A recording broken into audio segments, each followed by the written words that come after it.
I just got back from Coel and I can't believe it. It's been 10 years since my first Coel show in 2014 and time flies, it sure does. So let's get right into it. Well, the first booth right upon my arrival was Koenigsegg. And boy, that CC850 in white in cognac interior took the cake. It's so wide and I love the white wheels. You guys know I love white. So this was like a perfect spec. So aside from being all white with the two-tone interior, coolest part with this car is the transmission. You can do manual transmission or you can shift it over to drive and just get automatic. It's gotta be one of the most exhilarating cars to drive. I missed the boat on it. But next was the Jesco Absolute, the record breaker. It was really cool. They unveiled it right on the lawn.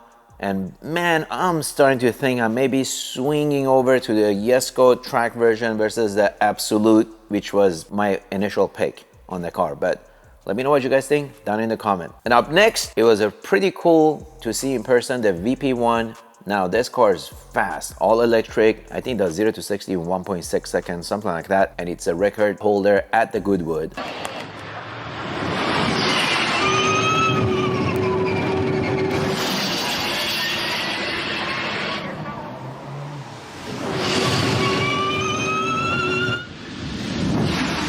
I was pretty surprised at the size of the car. It's pretty small, but it's a single-seater and it's a rocket launcher for sure. And what do you know? I even saw the Shaw Bugatti. Never gets old. It was on a display and compliments of Peterson Museum. They had some of their cars over there. It was always refreshing to see that car. It's my dream car. One day, you never give up, but it was pretty cool. And if you guys want to see a more in-depth video of it, check the link below of the previous videos I shot when Peterson Museum was very generous to bring it over to my shop. And next was Zinger. They went all out. They had the regular road version and the more aggressive downforce track version in green. It looked beautiful. And who knows, I know they're very close to us. Maybe we even do a garage tour. Nah, factory tour. There you go.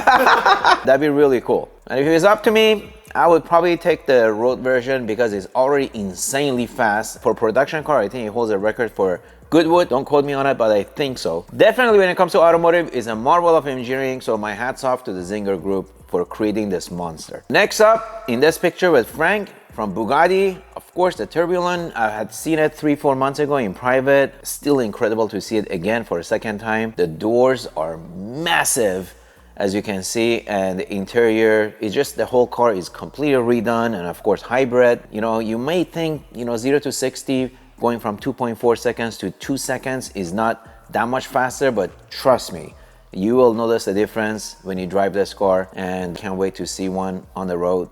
And who knows, I may be behind one. Next up, as I'm walking on the lawn, guess what drives by? A CLK GTR Roadster. I think there's only 7 in existence. This car is like probably $12-15 million value, but it's so wide, low, and it was really cool to see in person, in motion. I've seen this car a couple of times at auctions, but this was the first time I saw it actually in motion, so it was kind of cool. And of course, Quill is not the same without cigars, and thanks to my buddy Sean over at Billionaires Club, he just came out with his own cigar, and they're pretty big cigars. And so we had a couple of smokes, and that was always a good time. So the highlight of the day, of course, was the air show. They had the Top Gun song, full blast, jets going by, not just once, I think 5 times they went around. It was really cool to catch it in action. A few years ago, they had the helicopters, and this was a jet show. I think this was really the highlight of the day. Well, those are the cars I took videos of, but as you guys know, Coel is so big with so many incredible cars. So here's my take on some of the other cars at the show. To start off, the first Pagani Imola Roadster in the world to be delivered. It's a road version of the Hyra R, which is for track only, and it sounds incredible.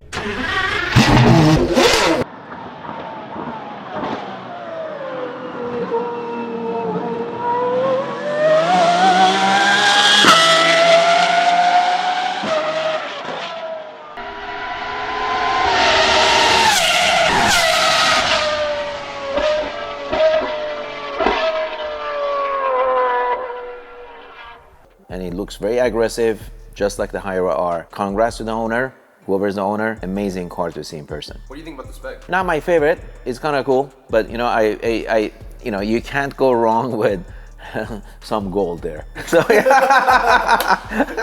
would you have done it? What would your spec been? You know, I saw that Pagani in white carbon exposed and I fell in love with it.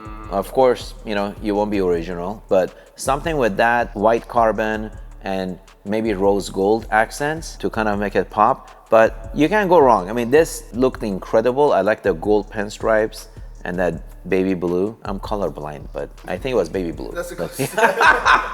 And of course, my favorite was the Utopia Roadster in exposed red carbon. Man, talk about eye candy. This car looked incredible.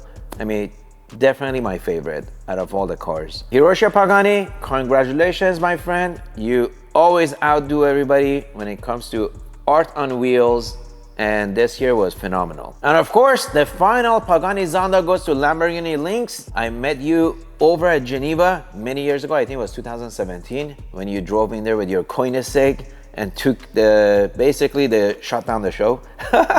Congratulations, this car is incredible, amazing spec, and man, I saw some of the videos you driving it around, the sound, incredible. Can't wait to see more footage from you driving the beast. Man, and talking about driving around the town, all I see was Lamborghinis. And the Lamborghini Revolto, man, I'm starting to fall in love with the lines, the body, and of course the sound. I don't know about the new Huracan replacement at 8-cylinder, but hey, it still revs to 10,000 RPM plus, so it's gotta sound.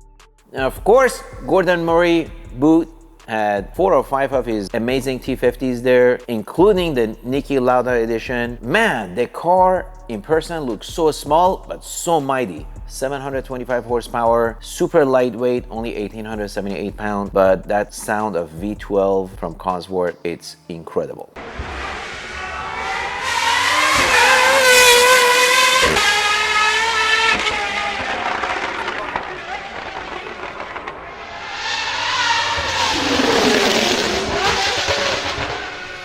Lucky owners of the T50s. About T33, not so sure. I just like the center seat position. I think it's a signature when it comes to the F1 which Gordon Murray designed. Well, that will do it for this week's video. Hope you guys enjoyed the mini tour of the Quail 2024. I'm excited for 2025 Quail because there definitely will be new monsters on the display. And with that said, be safe, be well, and see you guys on the next one. Really quick, what was your favorite out of the Quail? Out of everything there? Everything there, yes.